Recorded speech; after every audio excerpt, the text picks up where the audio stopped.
In this list was a party you barely remember but couldn't stop talking about. Born in the mid 2000s, fueled by flash photography, cheap vodka, and American apparel. Tumblr girls in smart eyeliner, boys in skinny jeans and deep V-necks. Everyone smoking indoors, everyone pretending not to care. The soundtrack was The Strokes, MGMT, Justice, sweaty nights in clubs that smelled like beer and perfume. It was grunge without guitars, glam without money, punk without politics. Rockstar dated models, models dated DJs. Everyone wanted to look like they haven't slept in days. It crossed back in 2012, killed by Instagram filters and the clean, creative aesthetics of the new internet. But for a few messy glorious years, in this list was pure chaos, disguised as cool.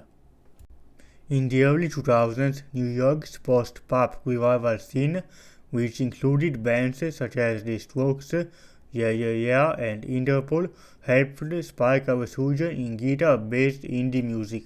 This music revival coincided with a broader cultural nostalgia for analog technology and retro aesthetics. Reflecting these influences, many of these bands adopted fashion styles reminiscent of 1960s and 1970s rock acts, such as the Velvet Underground and Television, as well as glam rock, and the early New York punk scene.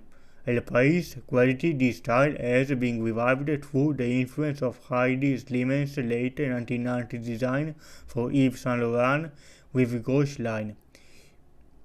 In the United Kingdom, this style was then adopted by indie rock musician Pete Doherty of the Libertines, alongside models Kate Moss and Agnes Dane, as well as fashion blogger Alexa Chang, who all combined it with elements of 1980s high fashion and 1990s grunge fashion. Doherty, in particular, has been cited by publications including Vogue, El País, and High Snobiety as the person who largely popularized indie this fashion. The popularity of indie rock soon highlighted with the beginning of the British landfill indie movement, as indie Sleaze became embraced by the mainstream around 2006. This led to its adoption by electro-clash, new wave and electronic music influenced indie rock groups like Clarkson's Late of the Pier, MGMT, PG's LCD Sound System and Crystal Castle. The indie Sleaze fashion, particularly popular among the hipster subculture, it was described as a combination of other trends and styles by Vice's Ariel Richard, and El Hunt in NME wrote that indie Sleaze was defined by a sense of chaotic spontaneity.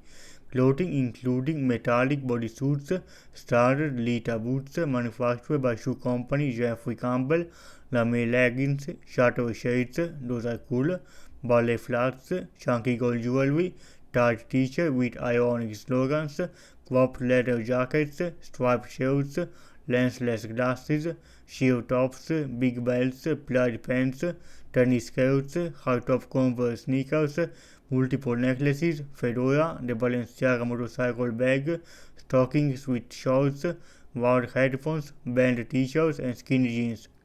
Other elements such as galaxy prints, Aztec prints, side-swept bangs, weft-in boards, grown-out roots of bleached hair, smudged eyeliner, amateur flash photography, cigarettes, and have been listed as hallmarks of indie Sleaze.